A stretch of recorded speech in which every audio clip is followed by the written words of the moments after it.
Hi, இந்த வீடியோவில் நம்ம பார்க்க போகிறது 7th ஃபஸ்ட் டேர்ம் உடைய லெசன் 3 தான் வந்து நம்ம இப்போ பார்க்க போகிறோம். டேர்ம் 1 7th டேர்ம் 1ஓட லெசன் 3 நாடு அதை நாடு. ஸோ ஃபஸ்ட்டு பாடல் வந்து பார்த்திங்கன்னா புறநானூற்று பாடல் தான் கொடுத்துருக்காங்க. புலி தங்கிய குகை அப்படின்னு சொல்லி புறநானூற்று பாடல் தான் ஒன்று கொடுத்துருக்காங்க. ஸோ இதை இயற்றியவர் வந்து காவற்பெண்டு அப்படின்ற பெண்பார் புலவர் வந்து இயற்றியிருக்காங்க. நூற்குறிப்பு பாருங்கள். காவற்பெண்டு சங்ககால பெண் புலவர்களுள் ஒருவர். ஸோ இவர் வந்து காவற்பெண்டுன்றவங்க பெண் புலவர்கள், சங்ககால பெண் புலவர்களுள் ஒருவர். சோழ மன்னன் கோரவை கோப்பெரும் நற்கிளியின் செவிலித்தாயாக விளங்கியவர். சோழ மன்னனினுடைய போரவை கோப்பெரும் நற்கிளி அவருடைய செவிலித்தாயாக வந்து விளங்கியவர். கல்வியில் தேர்ச்சியும் கவிபாடும் ஆற்றலும் மிக்கவர். சங்ககால மக்களினுடைய வீரத்தை வந்து கருப்பொருளாக கொண்டு பாடியுள்ளார். அதாவது அப்போ வந்து மக்கள்லாம் எவ்வளவு வீரமாக இருந்தாங்க அப்படின்னு சொல்லக்கூடிய பாடல் தான் இது. இவர் பாடிய ஒரே ஒரு பாடல் புறநானூற்றில் இடம்பெற்றுள்ளது. ஸோ இவர் எழுதிய ஒரே ஒரு பாடல் அந்த புறநானூற்றில் இடம்பெற்றுள்ளது. அது எத்தனாவது பாடல் அப்படின்னா 86வது பாடல். புறநானூறு 8 தொகை நூல்களுள் ஒன்று. இது வந்து பண்டைய கால தமிழ் மக்களினுடைய வாழ்க்கை முறை, நாகரிகம், பண்பாடு, வீரம் இது எல்லாத்தையும் வந்து வெளிப்படுத்தக்கூடிய ஒரு நூல். ஸோ பாடல் பாருங்கள். ஸோ தன்னுடைய மகன் வந்து எங்கன்னு சொல்லி ஒருத்தங்க வந்து கேட்குறாங்க, திண்ணையில் உட்காந்துட்டு கேட்குறாங்க. அப்போ வந்து அந்த பெண் வந்து போர்க்களத்துக்கு போயிருக்கான் அப்படின்னு சொல்லி ஒரு வீரமாக பதில் சொல்கிறது தான் வந்து இந்த பாடல். சிற்றில் அப்படின்னா அப்படின்னா வீடு, சிறிய வீடு. சிற்றில் நற்றூன் பற்றி நின்மகன் யாண்டு உள்ளனோ என வினவுதியும் என் மகன் யாண்டு உள்ளன் ஆயினும் அறியேன் ஓரும் புலி சேர்ந்து போகிய கல் அலை போல ஈன்ற வயிறோ இதுவே தோன்றுவன் மாதோ போர்க்களத்தானே.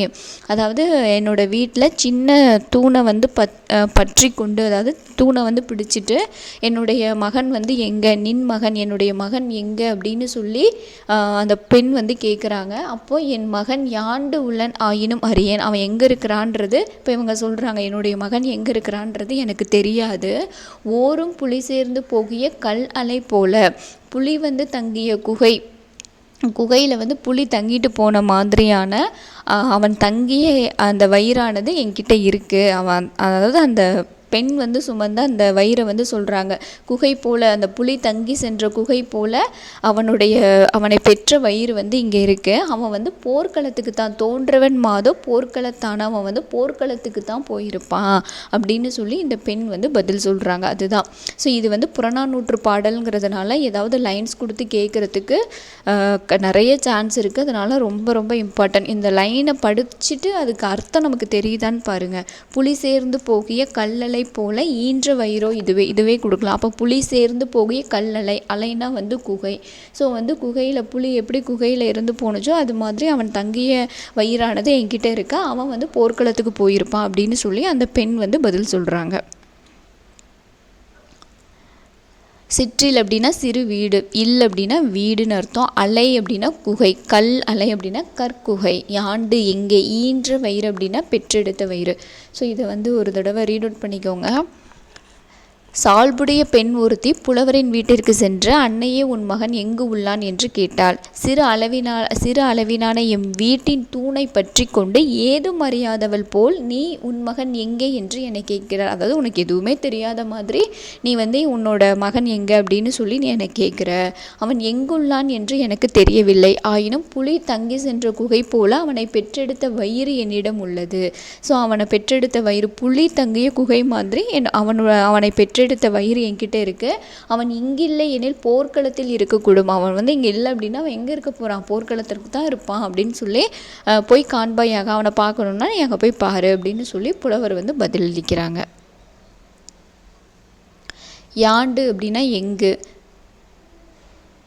அடுத்து பாஞ்சைவளம்னா பாஞ்சாலங்குறிச்சியினுடைய வரலாறு. ஸோ அதை வந்து ஒரு பாடலாக வந்து கொடுத்துருக்காங்க. நூற்குறிப்பு பாருங்கள். கட்டபொம்மன் கதைப்பாடல்கள் பல வடிவங்களில் வழங்கி வருகின்றன. அவை பலரால் பதிக்கப்பட்டுள்ளன. நம் பாடப்பகுதி வானமாமலை தொகுத்து வெளியிட்டுள்ள வீரபாண்டிய கட்டபொம்மன் கட்டபொம்மு கதைப்பாடல், வீரபாண்டிய கட்டபொம்மு கதைப்பாடல் அப்படின்ற நூல்ல இருந்து அந்த பாஞ்சாலங்குறிச்சியினுடைய வளத்தை வந்து இதில் சொல்லியிருக்காங்க.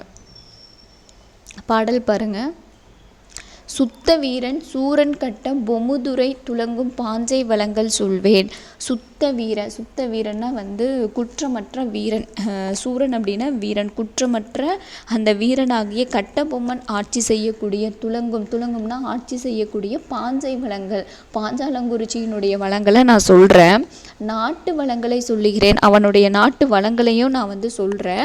பாஞ்சை கோட்டை அப்படின்னா பாஞ்சாலங்குறிச்சியினுடைய கோட்டை வளங்களை கேளுமையா.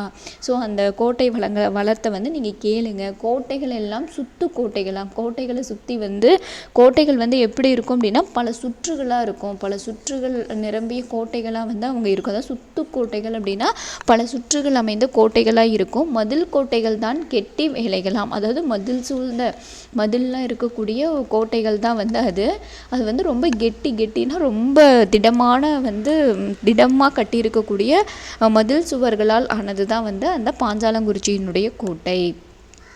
வீட்டில் உயர் மணி மேடைகளாம், மெத்தை வீடுகளாம், மதிலோடைகளாம், பூட்டும் கதவுகள் நேர்த்திகளாம், பண பொக்கிஷ வீடும் சாஸ்திங்களாம். அதாவது வீட்டில் உயர் மணி மேடைகளாம் அப்படின்னா அந்த வீட்டில் வந்து பார்த்திங்கன்னா மணிகளால் அழகு செய்யப்பட்ட மேடைகள் மாதிரி இருக்குமா. மணி மேடைகள்னால் மணிகளால் அழகு செய்யப்பட்ட அந்த மேடைகள், திண்ணைகள் மாதிரியான இருக்கும். வீடுகள், மெத்தை வீடுகள் எல்லாமே வந்து அங்கே மெத்தை வீடுகள், அதாவது ரொம்ப வளமையான நாடுங்கிறதுனால எல்லாமே மெத்தை வீடுகள் தான். மதிலோடைகள்னால் மதில்கள் சூழப்பட்ட மாடி வீடுகளாக வந்து இருக்கும். பூட்டும் கதவுகள் நேர்த்திகளாம், கதவுகள்லாம் வந்து ரொம்ப நேர்த்தியாக அமைக்கப்பட்டிருக்கும். பண பொக்கிஷ வீடும் சாஸ்திகளாம், அதாவது பண பொக்கிஷங்கள் எல்லாம் பணம் நிறைய இருக்கக்கூடிய செல்வம் நிறைந்த வீடுகளாக வந்து ஒவ்வொரு வீடும் வந்து அந்த பாஞ்சாலங்குறிச்சியில் வீடுகள் இருக்குது. ஃபஸ்ட்டு வந்து கோட்டை எப்படி இருக்குன்னு சொன்னாங்க. கோட்டை வந்து எப்படி பல சுற்றுகளாக கோட்டைகள் இருக்கும், அதில் மதில் சுவர்கள் இருக்கும் அப்படின்னு சொல்லி பார்த்தோம். ரெண்டாவது வீடுகள் எப்படி இருக்கும், மணிகள் எல்லாம் கோர்த்த ஒரு மேடை மாதிரி இருக்கும், மெத்த வீடாக இருக்கும், மதில்கள் எல்லாம் சூழப்பெற்ற வீடுகளாக இருக்கும், கதவுகள் நேர்த்தியாக அமைஞ்சிருக்கும், பண பொக்கிஷங்கள் எல்லாம் வந்து இருக்கக்கூடிய செல்வம் நிறைந்த வீடுகளாக எல்லாம் இருந்தது. அடுத்து ஆசார வாசல் அலங்காரம், துறை ராசன் கட்டபொம்மன் சிங்காரம், ராசாதி ராசன் அரண்மனையில் பாஞ்சை நாட்டரசன் கொலுவீற்றிருந்தான். ஆசார வாசல் அப்படின்னா ஆசார வாசல் அப்படின்றது அரண்மனையினுடைய வாயில். ஸோ அது வந்து எப்படி இருக்கும் அப்படின்னா முறைப்படி வந்து அழகுபடுத்தியிருப்பாங்க, அலங்காரம் செஞ்சுருப்பாங்க. அதில் ராஜாதி ராஜன் அரண்மனையில் பாஞ்சை நாட்டரசன் கொலுவீற்றிருந்தான். ஸோ அங்கே தான் வந்து யார் இருப்பா, நம்மளுடைய வீரபாண்டிய கட்டபொம்மன் வந்து அங்கே வந்து வீற்றிருப்பான், அந்த அரசவையில் வந்து வீற்றிருப்பான். அடுத்து இப்போ வந்து தெருக்கள் எப்படி இருக்குன்னு சொல்கிறாங்க. விந்தையாக தெரு வீதிகளும் வெகு விஸ்தாரமாய் கடை வாசல்களும் நந்த வனங்களும் சந்தன சோலையும் அங்கே நதியும் செந்நெல் கமுகளும். அதாவது விந்தையாக தெரு வீதிகள் எல்லாம் பார்த்திங்கன்னா ரொம்ப புதுமையாக இருக்கும். அதில் வெகு விஸ்தாரமாய் கடை வாசல்கள், கடை ரொம்ப விஸ்தாரமான ரொம்ப பெரிய ரொம்ப முன்னாடி இடம் நிறைய இருக்கிறது தான் வந்து விஸ்தாரம்னு சொல்லுவாங்க. ஸோ வந்து அந்த விஸ்தாரமாக கடை வாசல்லாம் இருக்கும். நந்த வனங்கள் இருக்கும், சோலைகள் எல்லாம் இருக்கும். சந்தன சோலை, சந்தன மரங்கள் இருக்கக்கூடிய சோலைகள் இருக்கும். அங்கே நிறைய நதிகள் பாயுது. அங்கே நெல்லை வந்து நிறைய விளைவிக்கிறாங்க. அதே மாதிரி கமுகுனா வந்து பாக்கு மரங்கள் எல்லாம் இருக்கக்கூடிய ஒரு அற்புதமான நகரமாக இந்த பாஞ்சாலங்குறிச்சி இருக்குது. வாரண சாலை ஒரு புறமாம், வளரும் சாலை ஒரு புறமாம், தோரண மேடை ஒரு புறமாம், திரு சொக்கட்டான் சாரியல் ஒரு புறமாம். அதாவது வாரண சாலை, வாரணம்னா வந்து யானைகள் எல்லாம் வந்து ஒரு பக்கம் வந்து போயிட்டுருக்குது. அதே மாதிரி பரினா வந்து குதிரை. ஸோ வந்து குதிரைகள் வளரும் சாலை அப்படின்னா குதிரையினுடைய கொட்டில் வந்து ஒரு புறம் இருக்கு. தோரண மேடை ஒரு புறம். தோரண மேடைனா நல்ல மேடைகள்லாம் அமைச்சிருக்காங்க. எதுக்காக, தெரு சொக்கட்டானா தெருக்களில் வந்து அந்த தாயம் விளையாடுவாங்க பார்த்திங்கன்னா, அவங்கெல்லாம் விளையாடுறதுக்கான ஒரு மேடை மாதிரி அமைக்கப்பட்ட அந்த சாரியல் ஒரு புறம் வந்து இருக்குது அப்படின்னு சொல்கிறாங்க. ஸோ யானைகள் ஒரு புறம், குதிரைகள் வளரக்கூடிய அந்த கொட்டில் ஒரு புறம், தாயங்கள் சொக்கட்டான் ஆடுறதுக்கான தெரு சொக்கட்டான் அப்படின்னு சொல்லக்கூடிய அந்த தாயம் ஆடுறதுக்கான ஒரு பிளேஸ் வந்து ஒரு பக்கம் இருக்குது. சோலையில் மாங்குயில் கூப்பிடுமாம். சோலைகளில் மாங்குயில்லாம் வந்து கூவும். வளம் சொல்லி மயில் விளையாடிடுமாம். வளங்கள் எல்லாத்தையும் சொல்லி மயில் வந்து என்ன பண்ணோம் அப்படின்னா ரொம்ப சந்தோஷமாக வந்து நாட்டின் வளத்தை வந்து கூறி, அது பாடுற மாதிரி இருக்கிறத வந்து கூறி விளையாடுமாம். அன்பு வளர்ந்தேறும் பாஞ்சால நாட்டில் சில அதிசயம் சொல்கிறேன் கேளுமையா. ஸோ இந்த மாதிரி அன்பாக இருக்கக்கூடிய இந்த பாஞ்சால நாட்டில் சில அதிசயம்லாம் நிகழும். அது என்னன்னு நான் உனக்கு வந்து சொல்கிறேன். கொஷினில் எப்படி சொல்லலாம், பாஞ்சாலங்குறிச்சியில் நடந்த அதிசயமாக குறிப்பிடுறது எதுன்னு சொல்லி கூட கேட்கலாம். முயலும் நாயை விரட்டிடுமா. முயல் போய் பார்த்திங்கன்னா நாயை வந்து விரட்டுமா. காட்டில் இருக்கக்கூடிய அந்த காட்டு நாய், இந்த மாதிரி நாயை வந்து இது வந்து விரட்டிடும். முயல் கூட நாயை வந்து விரட்டிடுமா. நல்ல முனையுள்ள பாஞ்சால நாட்டினிலே பசுவும் புலியும் ஒரு துறையில் வந்து பால் குடிக்கும் தண்ணீர் தான் குடிக்கும். அதாவது பசுவும் புலியும் வந்து ஒரே ஆற்றுல வந்து என்ன பண்ணோம், தண்ணியை வந்து பால் போன்ற அந்த வெண்மையான தண்ணீரை வந்து குடிக்கும். பால் குடிக்கும்னா அந்த வெண்மையான தண்ணீரை வந்து அது குடிக்கும். பசுவும் புலியும் ஒரே இடத்துல வந்து தண்ணி குடிக்கும் அப்படின்னு சொல்கிறாங்க. கறந்த பாலையும் காகம் குடியாது, எங்கள் கட்டபொம்மன் துறை பேரு சொன்னால் வரம் தருவாளே ஜக்கதேவி, வாக்கருள் செய்வாளே ஜக்கதேவி. அதாவது வாக்கருள் மாதிரி வந்து சொல்கிறாங்க, அருள் வாக்கு சொல்லுவாங்க பார்த்தீங்களா, அது மாதிரி ஜக்கம்மாதேவி சொல்கிற மாதிரி தான் வந்து இந்த பாடல் அமைஞ்சிருக்கு. கறந்த பாலையை கூட வந்து பாலை கூட என்ன பண்ணாது, காகம் வந்து குடிக்காது. கறந்து வச்ச பாலை காகம் கூட குடிக்காது. அப்படின்னா மற்ற உயிர்களினுடைய உழைப்பிலிருந்து வரதை இன்னொரு உயிரானது போய் சாப்பிடாதுன்னு சொல்லி மறைமுகமாக சொல்கிறாங்க. கறந்த பாலை காகம் கூட குடிக்காது. எங்கள் கட்டபொம்மன் துறை பேர் சொன்னால் அதாவது கட்டபொம்மன் என்னுடைய பேர் சொன்னால் வரம் தருவா ஜக்கம்மாதேவி அப்படின்னு சொல்லி இந்த பாட்டை வந்து பாடியிருக்காங்க. ஸோ இதில் இருக்கக்கூடிய அந்த பொருள் வந்து ரொம்ப இம்பார்ட்டன்ட். கொஷின்ஸில் கேட்குறதுக்கு வாய்ப்பு இருக்குது. சூரன் அப்படின்னா வீரன், பொக்கிஷம் அப்படின்னா செல்வம், ஜாஸ்தி மிகுதி, விஸ்தாரம் பெரும் பரப்பு, வாரணம்னா யானை, பரினா குதிரை, சிங்காரம் அழகு, கமுகு மரம் நிறைய டைம் பார்த்துருக்கோம். கமுகுனா வந்து பாக்கு மரம். ஸோ இதுலேயும் வந்து அதே தான் இருக்கும். நீங்கள் ஒரு டைம் வந்து ரீட் அவுட் பண்ணிக்கோங்க. தெரு எப்படி இருக்கும், அரண்மனை எப்படிலாம் இருந்தது, அதே மாதிரி வீடுகள் எப்படி அமைக்கப்பட்டிருந்தாங்க, அங்கே என்ன அதிசயம் நிகழ்ந்தது பாருங்க. வீரம் நிகழ்ந்த நாடாகிய பாஞ்சாலங்குறிச்சியில் முயலானது தன்னை பிடிக்க வரும் வேட்டை நாயை எதிர்த்து விரட்டிவிடும். பசுவும் புலியும் நீர்நிலையின் ஒரே துறையில் நின்று பால் போன்ற தண்ணீரை வந்து குடிக்கும். ஸோ இதெல்லாம் வந்து அதிசயமாக சொல்கிறாங்க. ஊர்வலத்தின் முன்னால் டேஸ் அசைந்து வந்தது. வாரணம். பாஞ்சாலங்குறிச்சியில் டேஸ் நாயை விரட்டிடும். முயல் வந்து நாயை விரட்டிடும். மெத்தை வீடு என்று குறிப்பிடப்படுவது. மெத்தை விரிக்கப்பட்ட வீடா, மேட்டு பகுதியில் உள்ள வீடா, படுக்கை அறை உள்ளமா. மெத்தை அப்படின்றது இந்த இடத்துல மாடி வீடு. பொக்கிஷம்னா வந்து செல்வம், ஜாஸ்தி மிகுதி, விஸ்தாரம் பெரும் பரப்பு, சிங்காரம்னா அழகு. அடுத்து இந்த 2 லெசன் வந்து ரொம்ப இம்பார்ட்டன்ட். தேசியம் காத்த செம்மல் பசும்பொன் உ முத்துராமலிங்க தேவர். பசும்பொன் உ முத்துராமலிங்க தேவர் ரொம்ப ரொம்ப முக்கியம். அதுக்கப்புறம் வஉசியோட டாபிக் இருக்குது, அதுவும் இம்பார்ட்டண்ட். தேசியம் உடல் தெய்வீகம் உயிர். தேசியம் தான் வந்து உடல், தெய்வீகம் உயிர் என கருதி மக்கள் தொண்டு செய்தவர் பசும்பொன் உ முத்துராமலிங்க தேவர். தேசியம் தான் வந்து உடல், அதனால் தேசியம் காத்த செம்மல் அப்படின்னு சொல்கிறோம். தேசியம் தான் தன்னுடைய உடலாகவும் தெய்வீகம் தான் உயிராகவும் கருதி வாழ்ந்தவர் பசும்பொன் உ முத்துராமலிங்க தேவர். வீர பேச்சால் எத்தனையோ தியாகிகளையும் விவேக பேச்சால் எத்தனையோ அறிவாளிகளையும் உண்டாக்கியவர். ஸோ வீர பேச்சால தியாகிகளையும் விவேக பேச்சால வந்து அறிவாளிகளையும் வந்து உண்டாக்கியவர். உண்மையை மறைக்காமல் வெளியிடுவதில் துணிச்சல் பெற்றவர். சுத்த தியாகி, இது ரொம்ப இம்பார்ட்டன்ட். சுத்த தியாகி என்று தந்தை பெரியார் தான் இவரை வந்து என்னன்னு சொல்கிறாரு, சுத்த தியாகி அப்படின்னு சொல்லி பாராட்டுறாரு. முத்துராமலிங்க தேவர் எப்போ பிறக்கிறார் அப்படின்னா 1908 அக்டோபர் திங்கள் 30 அக்டோபர் 30 வந்து பிறக்கிறார். அக்டோபர் 30 1908 பிறந்தார். எங்கே அப்படின்னா ராமநாதபுரம் மாவட்டத்தில் பசும்பொன் அப்படின்ற ஊரில், ராமநாதபுரம் பசும்பொன் அப்படின்ற ஊரில் செல்வ செழிப்பான ஒரு குடும்பத்தில் வந்து பிறக்கிறாரு. இவருடைய பெற்றோர் வந்து பார்த்திங்கன்னா உக்கிரபாண்டிய தேவர், இந்திராணி. இவங்களுடைய பெற்றோர் உக்கிரபாண்டி தேவர், இந்திராணி. இவன் இளமையிலேயே அன்னையை இழந்ததால் இஸ்லாமிய தாய் ஒருவரால் பாலூட்டி வளர்க்கப்பட்டார். ஒரு இஸ்லாமிய பெண் தான் வந்து தேவர் அவர்களை வந்து வளர்க்குறாங்க.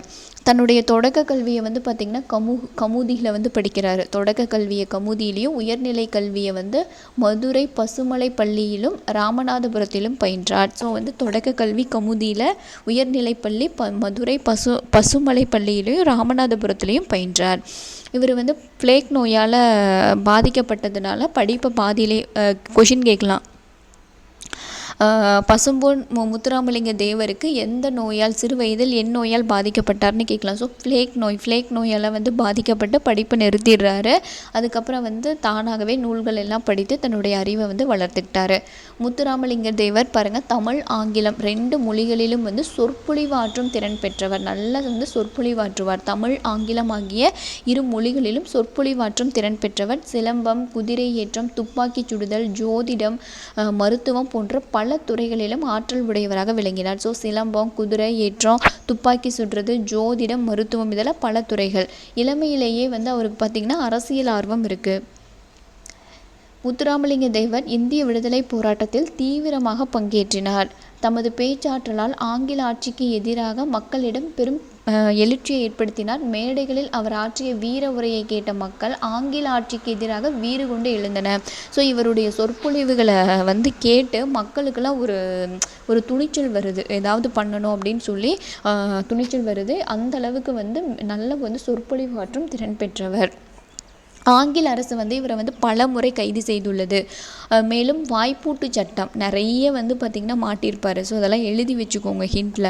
வாய்ப்பூட்டு சட்டம் யார் போடுறாங்க அப்படின்னா ஆங்கில அரசு. அதாவது அரசியல் பேசக்கூடாது, மேடையில் இவர் அரசியலே பேசக்கூடாது அப்படின்னு சொல்லி என்ன சட்டம் அப்படின்னா வாய்ப்பூட்டு சட்டம் அப்படின்னு சொல்லி ஒன்றை வந்து ஏற்படுத்தி தடை விதிக்கிறாங்க அவர் பேசுகிறதுக்கு. அதே மாதிரி இந்த கொஷின் ரொம்ப இம்பார்ட்டன்ட். தென்னிந்தியாவில் முத்துராமலிங்க தேவர், வட இந்தியாவில் பாருங்கள் வாய்ப்பூட்டு சட்டத்தின்படி பேச தடை விதிக்கப்பட்ட தலைவர் பாலகங்காதர திலகர். ஸோ 2 பேர், வட இந்தியானா பாலகங்காதர திலகர், தென்னிந்தியானா முத்துராமலிங்க தேவர்.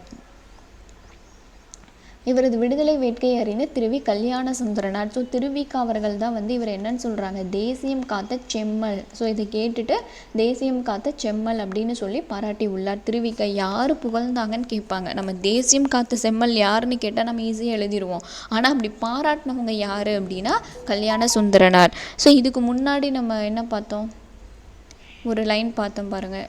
அவரை வந்து தந்தை பெரியார் என்ன சொன்னார், சுத்த தியாகின்னு சொன்னார். பெரியார் வந்து சுத்த தியாகி, திருவிக்கா அவர்கள் தேசியம் காத்த செம்மல் அப்படின்னு சொல்லியிருக்காரு. வங்கச்சிங்கம் நம்ம யாரை சொல்லுவோம், நேதாஜி சுபாஷ் சந்திரபோஸ். வங்கச்சிங்கம் என்று போற்றப்பட்ட நேதாஜி சுபாஷ் சந்திரபோஸுடன் நெருங்கிய தொடர்பு கொண்டிருந்தார். ஸோ அரசியல் குரு முத்துராமலிங்க தேவரின், இது ரொம்ப இம்பார்ட்டன்ட் கொஷின்ஸ்லாம் நிறைய டைம் கேட்டிருக்காங்க. அரசியல் குரு முத்துராமலிங்க தேவரினுடைய அரசியல் குரு யார் அப்படின்னு கேட்பாங்க, நேதாஜி சுபாஷ் சந்திரபோஸ். நேதாஜி சுபாஷ் சந்திரபோஸ் முத்துராமலிங்க தேவரின் அழைப்பை ஏற்று 1939ஆம் ஆண்டு செப்டம்பர் திங்கள் 6ஆம் நாள், செப்டம்பர் 6 மதுரைக்கு வராரு. நேதாஜி வந்து என்ன பண்ணுறாரு, மதுரைக்கு வராரு. நேதாஜி என்ன அமைப்பு வச்சுருந்தார், இந்திய தேசிய இராணுவம் அப்படின்ற அந்த இராணுவத்தை வந்து அவர் தானே தலைமை. ஸோ இந்திய தேசிய இராணுவத்தில் வந்து முத்துராமலிங்க தேவரின் முயற்சியால் ஏராளமான தமிழர்கள் வந்து இணைஞ்சாங்க. விடுதலைக்கு பின் நேதாஜி என்னும் பெயரில் வார இதழ், ஸோ வந்து இதழ் கூட ஒன்று நடத்தியிருக்காரு. விடுதலைக்கு பின்னாடி வார இதழ் என்ன தலைப்பில், நேதாஜியும் இவரும் வந்து உற்ற நண்பர்களாக இருந்ததுனால இவர் மேலே பற்று கொண்டு நேதாஜி அப்படின்ற பெயரில் ஒரு வார இதழ், என்ன இதழ்னு கூட கேட்கலாம். நேதாஜின்றது என்னும் தலைப்பில் தேவர் தொடங்கிய இதழ் வார இதழா, சிற்றிதழா, மாத இதழா, எப்படி வேணாலும் கேட்கலாம். ஸோ வந்து அது வந்து ஒரு வார இதழ்.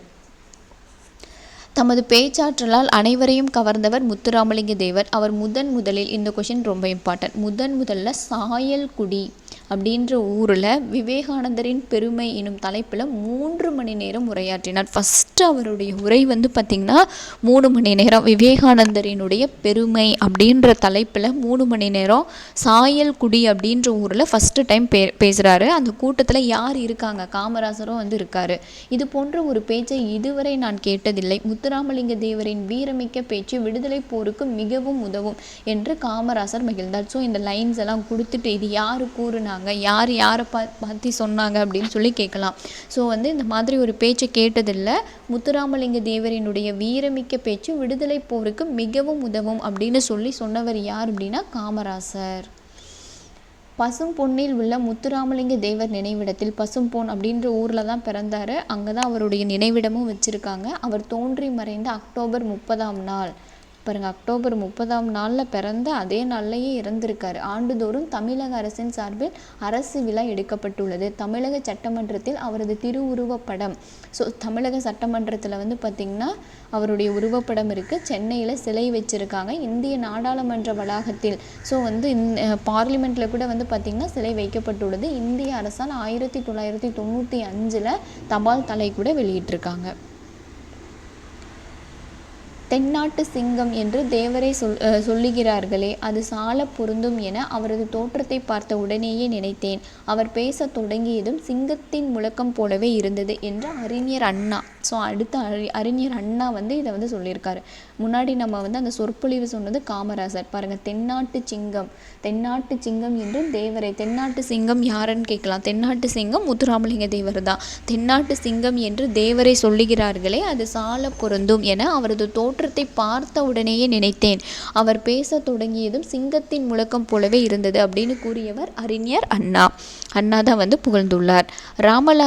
முத்துராமலிங்க தேவர் பேச்சு உள்ளத்தில் இருந்து வெளிவருகிறது, உதடுகளில் இருந்து அல்ல. உள்ளத்தால் எதிலும் பற்றற்று உண்மை என பட்டதை மறைக்காமல் அப்படியே பேசிவிடுவது அவர் வழக்கம் என்று மூதறிஞர் ராஜாஜி பாராட்டியுள்ளார்.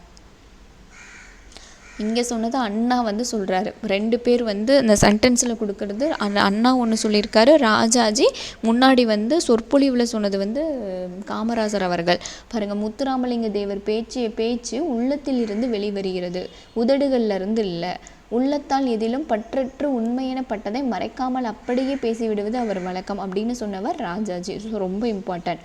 பாராளுமன்றத்தில் இவர் ஆங்கிலத்தில் பேசிய பேச்சு வெள்ளையர் காலத்தில் விட்டல்பாய், வல்லபாய் பட்டேல் போன்ற மேதைகள் பேசிய பேச்சை போல இருந்ததாக வட இந்திய இதழ்கள், ஸோ வந்து யார் மாதிரி இவருடைய ஆங்கில பேச்சு யாருடையது போல் இருந்ததுன்னு கொஷின் கேட்கலாம். விட்டல்பாய் இல்லைனா வல்லபாய் பட்டேல் வந்து விட்டல்பாய் இல்லைனா அடுத்து வல்லபாய் பட்டேல், இவங்களுடைய பேச்சு மாதிரி இவருடைய ஆங்கில பேச்சு எங்கே பேசுகிறாரு, பார்லிமெண்ட்டில் வந்து பேசியிருக்காரு. ஸோ அதை வந்து புகழ்ந்து எந்த இதழ் பாராட்டியிருக்குன்னு கேட்கலாம். ஸோ வட இந்திய இதழ்கள் வந்து பாராட்டியிருக்காங்க. அடுத்து இவருடைய தேர்தல் வெற்றிகள், இதெல்லாம் ரொம்ப இம்பார்ட்டண்ட். 1937 நடைபெற்ற சட்டமன்ற தேர்தலில் ராமநாதபுரத்தில் அரசர் யார், சண்முக ராஜேஸ்வர சேதுபதியை எதிர்த்து அந்த ராமநாதபுரத்தில் அரசரையே எதிர்த்து போட்டியிடுறார் 1937. அப்போது லண்டனில் இருந்து பாரிஸ்டருக்கு படித்து வந்த தோழர் KTK தங்கமணி என்ன சொல்கிறாரு, இந்திய தேர்தலில் ராமநாதபுரம் மன்னரை எதிர்த்து போட்டியிட்ட தேவர் அவர்களின் வெற்றியையும் பொப்பிலி அரசை எதிர்த்து போட்டியிட்ட VV கிரி அவர்களின் வெற்றியையுமே இந்திய மாணவர்கள் எதிர்பார்த்திருந்தோம். ஸோ பாஸ்டருக்கு யார் படிச்சிட்ருக்கா, KTK மணி வந்து தங்கமணி அப்படின்றவர் படிச்சிட்ருக்காரு, லண்டனில் படிச்சிட்ருக்காரு. அப்போ அந்த லண்டனில் இருந்து யாருடைய வெற்றியை நாங்கள் எதிர்பார்த்தோம், ராமநாதபுரம் மன்னரை எதிர்த்து போட்டியிட்ட தேவர் வந்து வெற்றி பெறணும். அதே மாதிரி பொப்பிலி அரசை எதிர்த்து போட்டியிட்ட VV கிரி அவங்க வந்து வெற்றி அடையணும் அப்படின்னு சொல்லி இந்திய மாணவர்கள்லாம் நாங்கள் வந்து எதிர்பார்த்துருந்தோம் அப்படின்னு சொல்கிறாரு. ஸோ இந்த போட்டி எப்போ நடந்தது, இந்த தேர்தல் 1937.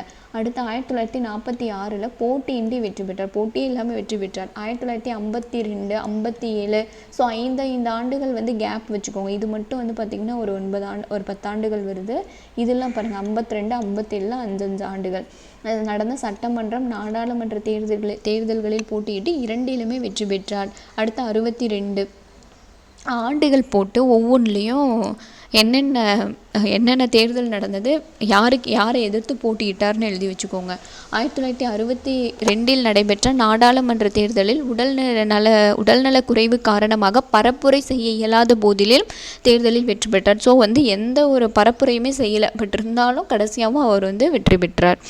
ஆங்கில ஆட்சியின் மக்களை ஒடுக்குவதற்காக கொண்டு வரப்பட்ட குற்ற பரம்பரை சட்டம், முன்னாடி வந்து அந்த வாயடைப்பு சட்டங்களா, வாய்ப்பூட்டு சட்டம் ஒன்று வந்து போட்டு இவரை வந்து இது பண்ணாங்க. அடுத்து வந்து குற்றப்பரம்பரை சட்டம் அப்படின்னு சொல்லி, அதாவது குற்றப்பரம்பரை சட்டம் அப்படின்னா என்னதுன்னா, பிறப்பாலேயே ஒருத்தரை வந்து குற்றவாளி, அவங்க எதுவுமே பண்ணியிருக்க மாட்டாங்க, ஏதாவது அவங்க அவங்க அப்பாவோ அவங்க தாத்தாவோ பண்ண குற்றத்துக்காக அந்த குடும்பத்தையே வந்து இது பண்ணுறது, அந்த பிறப்பாலேயே ஒருவரை குற்றவாளியாக கருதும் அச்சட்டத்தை நீக்குவதற்காக மக்களை திரட்டி பல்வேறு போராட்டங்களை நடத்தினார்.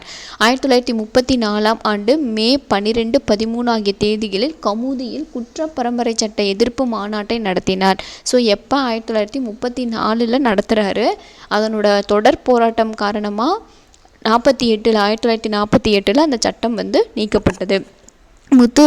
முத்துராமலிங்க தேவரால் நீக்கப்பட்ட சட்டம் எதுன்னு கேட்கலாம். யாருடைய தொடர் போராட்டத்தால் வந்து இந்த குற்றப்பரம்பரை சட்டம் நீக்கப்பட்டது அப்படின்னு சொல்லி கூட கொஷின்ஸ் கேட்கலாம். ஸோ 1948. அடுத்த ஆலய நுழைவு போராட்டம். ஸோ வந்து அடுத்து வந்து பார்த்திங்கன்னா இப்போ ஒவ்வொரு போராட்டங்களாக அவர் என்னென்ன பண்ணாருன்னு சொல்லி கொடுத்துருப்பாங்க.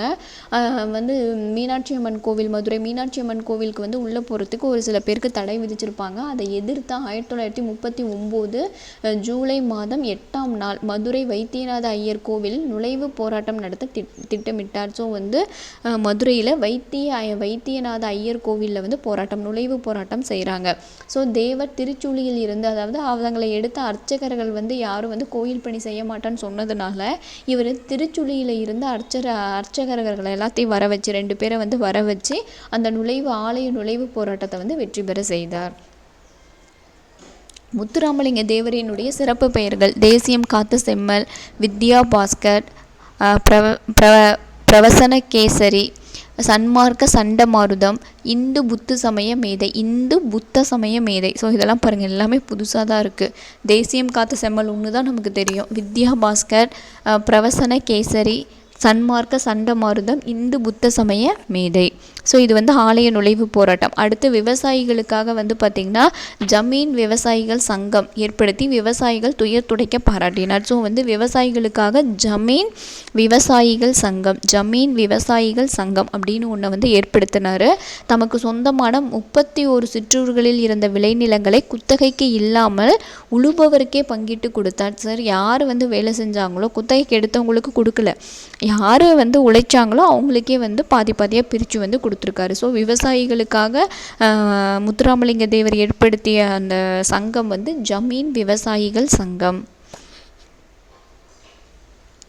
அடுத்து கூட்டுறவு சிந்தனையாளர். கமுதியில் வியாபாரிகள் விவசாய உற்பத்தி பொருட்களை குறைந்த விலைக்கு வாங்கியதால் விவசாயிகள் பாதிக்கப்பட்டனர். ஸோ வந்து குறைஞ்ச விலைக்கு வந்து வாங்கிறதுனால நிறைய விவசாயிகள் பாதிக்கப்படுறாங்க. பாரத மாதா கூட்டுறவு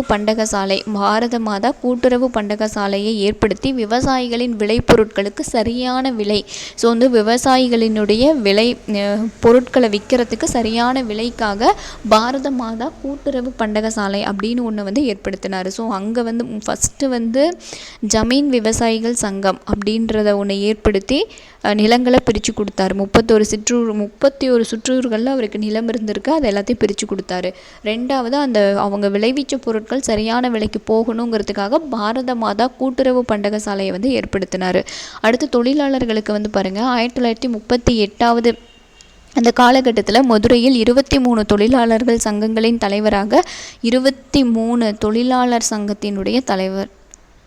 ஸோ ஒவ்வொன்று இருக்குது பார்த்திங்களா, நிறைய தொழிலாளர்கள் சங்கம், லாரி, அந்த மாதிரி நிறைய இது இருக்குல்ல. ஸோ அந்த மாதிரி 23 தொழிலாளர் சங்கங்களினுடைய தலைவராக வந்து திகழ்ந்திருக்காரு. மதுரையில் இருந்த 100 ஆலை ஒன்றில் வேலை செய்த தொழிலாளர்களின் உரிமைக்காக தோழர் ஜீவானந்தத்துடன் இணைந்து 1938ஆம் ஆண்டு போராட்டம் நடத்தினார்.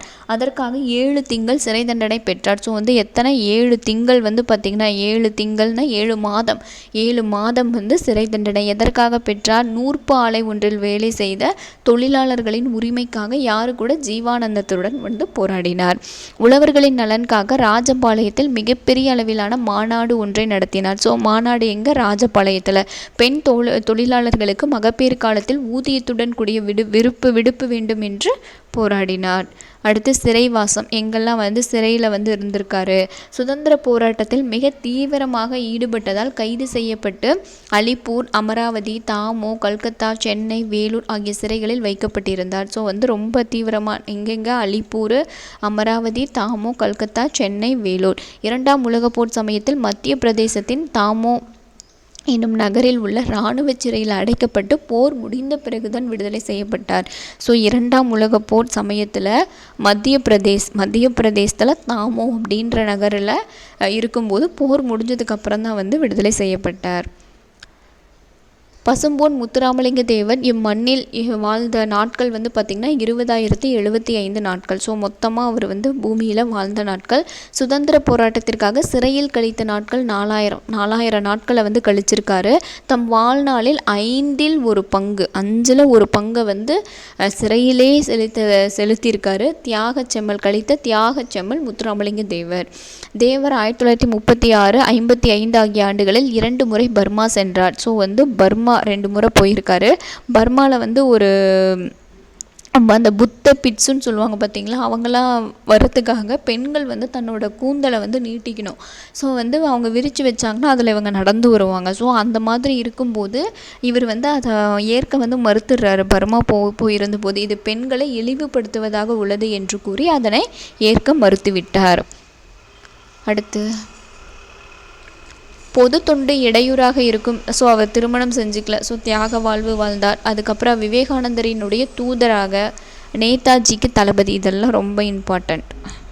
விவேகானந்தரினுடைய தூதர், நேதாஜியினுடைய தளபதி, சத்தியசீலராக, முருக பக்தர், ஆன்மீக புத்திரர், தமிழ் பாடும் சித்தர், தென்பாண்டி சீமையினுடைய முடிசூடா மன்னர். யாருன்னு கேட்கலாம். தென்பாண்டி சீமையினுடைய முடிசூடா மன்னர், நீதி வழுவா நேர்மையாளர், புலமையில் கபீரர், வலிமையில் கரிகாலன், கொடையில் வந்து கர்ணன், பக்தியில் பரமஹம்சர், இந்திய தாயின் நன்மகனாக வந்து விளங்கினார். முத்துராமலிங்க தேவர் 1963ஆம் ஆண்டு அக்டோபர் திங்கள் 30ஆம் நாள், அக்டோபர் 30 பிறப்பு இறப்பு 2 ஒரே டேட்டு தான். ஆண்டு வந்து பார்த்திங்கன்னா பிறந்த ஆண்டு 1908, இறந்த ஆண்டு 63. முத்துராமலிங்க தேவர் முதலில் உரையாற்றிய இடம் சாயல்குடி. ஸோ இதை நல்லா ஞாபகம் இருக்கணும். சாயல்குடியில் காமராசர் அவர்களினுடைய முன்னிலையில் 3 மணி நேரம் விவேகானந்தரை பற்றி வந்து என்ன பண்ணியிருக்காரு, பேசியிருக்காரு. முத்துராமலிங்க தேவர் நடத்திய இதழின் பெயர் நேதாஜி. இது வந்து ஒரு வார இதழ், மறக்கக்கூடாது. தேசியம் காத்த செம்மல் என்று பசும்பொன் முத்துராமலிங்க தேவரை பாராட்டியவர் திருவிக்கா அவர்கள். திருவிக்கா தான் வந்து என்ன பண்ணுறாங்க, பாராட்டியிருக்காங்க. சுத்த தியாகி அப்படின்னு சொல்லி பாராட்டியவர் பெரியார். ஸோ அடுத்து வந்து பாருங்கள், கப்பலோட்டிய தமிழன் வ.உ.சி.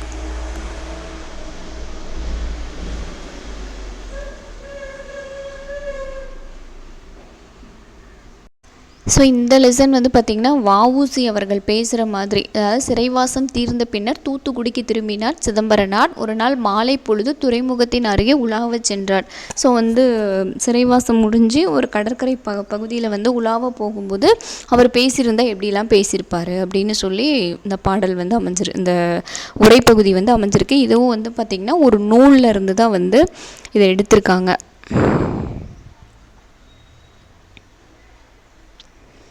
பாருங்க, ராபி சேது அப்படின்றவர் தமிழ் அறிஞர், எழுத்தாளர், வழக்கறிஞர், மேடை பேச்சாளர் என பன்முகன் திறன் பெற்றவர். இவரை சொல்லின் செல்வர். ஸோ சொல்லின் செல்வர் ராபி சேது பிள்ளைன்னு சொல்லி நம்ம படிச்சிருப்போம். சொல்லின் செல்வர் யார்? ராபி சேது.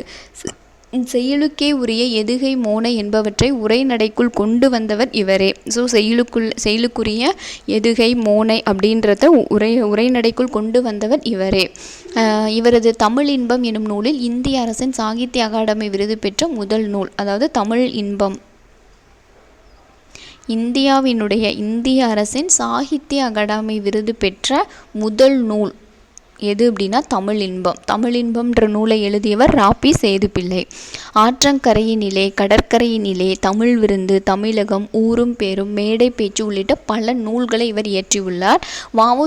சிதம்பரனார் பேசுவதாக அமைந்த இந்த பாடப்பகுதி கடற்கரையினிலே. ஸோ இந்த வ.உ.சி. பற்றின இந்த தொகுப்பு வந்து பார்த்திங்கன்னா கடற்கரையினிலே அப்படின்ற நூலிலிருந்து எடுக்கப்பட்டது. அவர் இயற்றிய நூல்கள் ஆற்றங்கரையினிலே, கடற்கரையினிலே, தமிழ் விருந்து, தமிழகம், ஊரும் பேரும், மேடை பேச்சு. இதுதான் வந்து ராபி சேதுப்பிள்ளை அவர்கள் இயற்றிய நூல்கள். முக்கியமான கொஸ்டின், சொல்லின் செல்வர் யாருன்னு கேட்கலாம். சொல்லின் செல்வர் ராபி சேதுப்பிள்ளை.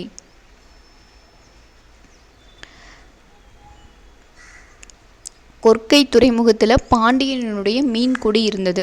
கொற்கை துறைமுகத்தில் வந்து பார்த்திங்கன்னா பாண்டியனுடைய மீன்கொடி, கொற்கை கடலில் முத்து வளம் நிறைஞ்சிருந்தது. பழங்குடியராகிய பரதவர் மரக்கல வணிகத்தால் வளம் பெற்று மாடக மாளிகையில் வந்து வாழ்ந்தாங்க. பழங்குடியராக இருந்த அந்த பரதவ மக்கள் வந்து பார்த்திங்கன்னா என்ன பண்ணுவாங்க, வணிகம் நிறைய செஞ்சு மாட மாளிகையில் வந்து வாழ்ந்தாங்க. ஆனால் இப்போ வந்து ஆங்கில கொடி வீசுது அப்படின்னு சொல்லி அந்த பாடப்பகுதியில் வரும்.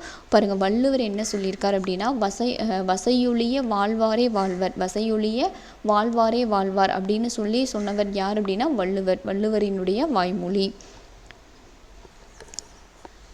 சுதேச கப்பல்னு ஒன்றை வந்து உருவாக்குறாங்க. பழங்கால பாண்டியரை போல மதுரை மாநகரிலே தமிழ்ச்சங்கம் அமைத்து புலவர் பாடும் புகழ் உடையவராய் விளங்கிய பாண்டித்துரையார் அக்கம்பெனியினுடைய தலைவர். ஸோ வந்து மதுரையில் தமிழ் சங்கம் அமைத்து புலவர் பாடும் புலவர்கள் எல்லாம் பாடக்கூடியவராக அந்த தமிழ் சங்கங்களை அமைத்தவர் வந்து இந்த பாண்டித்துரையார் தான். அதே மாதிரி இந்த சுதேச கம்பெனியினுடைய தலைவராக இருந்தவரும் பாண்டித்துரையார் தான். அதனுடைய செயலாளராக யார் இருந்தாங்க அப்படின்னா வஉசி அவர்கள் இருந்தாங்க. செயலாளர் வந்து வஉசி அவர்கள். வெள்ளோட்டம் பார்ப்பதற்காக அக்கப்பல் இங்கிருந்து கொழும்பு துறையை நோக்கி புறப்பட்ட நாளில் இன்ப வெள்ளம் என் உள்ளத்திலே பொங்கி எழுந்தது. ஸோ அது வந்து என்ன நடக்குது அப்படின்னா, இந்த கப்பல் துறையிலேருந்து இந்த சுதேச கப்பல் கம்பெனியிலேருந்து ஒரு கப்பல் கொழும்பு துறையை நோக்கி போகிறத பார்த்து இவர் வந்து ரொம்ப சந்தோஷப்படுறாரு. சுதேச கம்பெனி வேலையினின்றும் நான் விலகிவிட்டால் 100,000 ரூபாய், அதாவது இவர் அந்த வணிகம் வந்து ரொம்ப நல்லா நடக்கிறதுனால ஆங்கிலேயர்கள் வந்து என்ன நினைக்கிறாங்க, ஸோ இவனுக்கு வந்து ஏதாவது ஒரு லஞ்சம் கொடுத்து இவனை வந்து நம்ம இது பண்ணிடணும் அப்படின்னு சொல்லி ஆங்கிலேயர்கள் நினைக்கிறாங்க. அதுதான் சுதேச கம்பெனி வேலை நின்று நான் விலகி கொண்டால் 100,000 ரூபாய் கையடக்கம் தருவதாக மறைமுகமாக கூறினர். ஸோ எவ்வளவு ரூபாய் தரதாக கேட்டாங்கன்னு கூட கொஷின்களை கேட்கலாம். 100,000 ரூபாய் வந்து தரதா வந்து சொல்கிறாங்க. வந்தே மாதரம் அப்படின்னு சொல்லி அங்கே நிறைய பேர் எல்லாரும் என்ன பண்ணுறாங்க இப்போ சொல்லிகிட்டு இருக்காங்க. வந்தே மாதரம் என்ற சுதேச மந்திரம் வங்க நாட்டிலே பிறந்தது. காட்டுக்கணல் போல் எங்கும் பரவிற்று. சுதந்திரம் எனது பிறப்புரிமை, அதை அடைந்தே தீருவேன் என்று வடநாட்டில் மார்த்தட்டி நின்றார் மராட்டிய வீரர் ஒருவர். ஸோ அந்த மராட்டிய வீரர் யார் அப்படின்னா அவரே பாரத நாடு போற்றும் பாலகங்காதர திலகர். ஸோ இவர் வந்தே மாதரம் என்ற சுதேச மந்திரம் வங்க நாட்டில் பிறந்தது, காட்டுக்கணல் போல எங்கும் பரவிற்று. ஸோ இந்த வந்தே மாதரம், இந்த சுதேச மந்திரம் எங்கே பிறந்ததுன்னு கேட்கலாம். வங்க நாட்டில் பிறந்தது. இதை வந்து அடைஞ்சே தீருவன் சொல்லி நின்ற மராட்டிய வீரர் யார்? பாலகங்காதர திலகர். தென்னாட்டில் வந்து பார்த்திங்கன்னா தென்னாட்டிலே தோன்றினார் வீருடைய நண்பர் பாரதியார். தென்னாட்டில் யார்? பாரதியார். அவர் அஞ்சாத நெஞ்சினர், செஞ்சொற்கவிஞர். வந்தே மாதரம் என்போம், எங்கள் மாநில தாயை வணங்குதும் என்போம் என்று அழகிய பாட்டிசைத்து நாட்டிலே ஆர்வத்தை தட்டி எழுப்பினார். ஸோ வந்து இது கோட்ஸ்குள்ளே வச்சுக்கோங்க. வந்தே மாதரம் என்போம், எங்கள் மாநில தாயை வணங்குதும் என்போம் என்று அழகிய பாட்டிசைத்து பாடியவர் பாரதியார். ஸோ வந்து வடநாட்டில் மராட்டிய மாநிலர் யார்? பாலகங்காதர திலகர். தென்னாட்டில் பாரதியார். சிதம்பரனாரின் பிரசங்கத்தையும் பாரதியாரையும் பாட்டையும் கேட்டால் செத்த பிணம் உயிர் பெற்று எழும், புரட்சி ஓங்கும், அடிமைப்பட்ட நாடு 5 நிமிடங்களில் விடுதலை பெறும். இதோட ஒரு லைன் கொடுத்து கூட கேட்கலாம். ஸோ இது யார் சொல்லியிருக்காங்க அப்படின்னா சிதம்பரனாருக்கு இரட்டை வாழ்நாள் சிறை தண்டனை வழங்கிய நீதிபதி பின்ஹேவினுடைய கூற்று. இவர் தான் வந்து சிதம்பரனாருக்கு இரட்டை வாழ்நாள் தண்டனை வந்து கொடுத்துருக்காரு, சிறை தண்டனை. அவர் தான் அடிமைப்பட்ட நாடு. சிதம்பரனாரினுடைய பிரசங்கம், பாரதியாரினுடைய பாட்டை கேட்டால் செத்த பிணம் உயிர் பெற்று எழும், புரட்சி ஓங்கும், அடிமைப்பட்ட நாடு 5 நிமிடங்களில் விடுதலை பெறும். ஸோ மீதிலாம் வந்து சும்மா ஒரு இதாக தான் இருக்குது. ஸோ வந்தே மாதரம் அப்படின்ற சொல்லை வந்து கேட்டு மக்கள்லாம் வந்து ஊக்கமடைஞ்சாங்க. வெள்ளையர் கோர்ட்டிலே இங்குற்ற விசாரணை விறுவிறுப்பாக நடந்தது. இரட்டை தீவாந்திர தண்டனை எனக்கு விதிக்கப்பட்டது.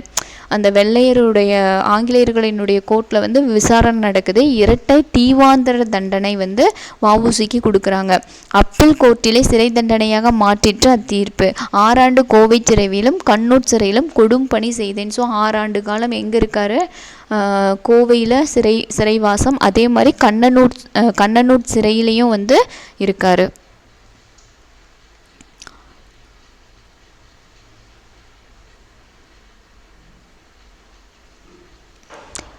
இந்த அதாவது மதுரை நகரத்தில் வக்கீல் வேலை செய்து வளமுற வாழ்ந்த நாளில் பாண்டியத்துறையோடு, ஸோ பாண்டித்துறை தான் வந்து யார், அந்த சுதேசி கப்பலினுடைய தலைவர், கம்பெனியினுடைய தலைவர், ப்ளஸ் மதுரையில் சங்கம் அமைத்தவர் வந்து பாண்டித்துறை தான். ஸோ அவரோட உறவு கொண்டு தமிழ் நூல்களை கற்றேன். ஸோ வஉசி வந்து பார்த்திங்கன்னா யாரு கூட வந்து உறவு கொண்டு தமிழ் நூல்களை கற்றார் அப்படின்னா பாண்டித்துறை. அதனால் நான் அடைந்த நன்மைக்கு அளவே இல்லை. சிறைச்சாலையில் செக்கிழுத்த துயரத்தை மாற்றியது. ஸோ சிறைச்சாலையில் போய் செக்கிழுத்தாரு பார்த்தீங்களா, அந்த துயரத்தை கூட நான் மறந்துட்டேன். தொல்காப்பியத்தை படித்து என் தொல்லை, இந்த கொஷின் கேட்டிருந்தாங்க. தொல்காப்பியத்தை படித்து என் தொல்லையெல்லாம் மறைந்தேன் என்று கூறியவர் யார்? வஉசி அவர்கள். தொல்காப்பியத்தை வந்து படித்து என்னுடைய தொல்லையெல்லாம் மறந்தேன், இன்னிலையை கற்று என் இன்னல்களை எல்லாம், இன்னிலையை கற்று வந்து என்னுடைய இன்னல் எல்லாத்தையும் வென்றேன். ஆங்கில மொழியில் ஆலன் என்பவர் இயற்றிய அறிவு நூல்கள் ஒன்று மனம் போல் வாழ்வு அப்படின்ற நூலை வந்து தமிழில் வந்து மொழிபெயர்த்திருக்காரு வஉசி. மனம் போல் வாழ்வு அப்படின்ற நூலை தமிழில் மொழிபெயர்த்தவர் வஉசி.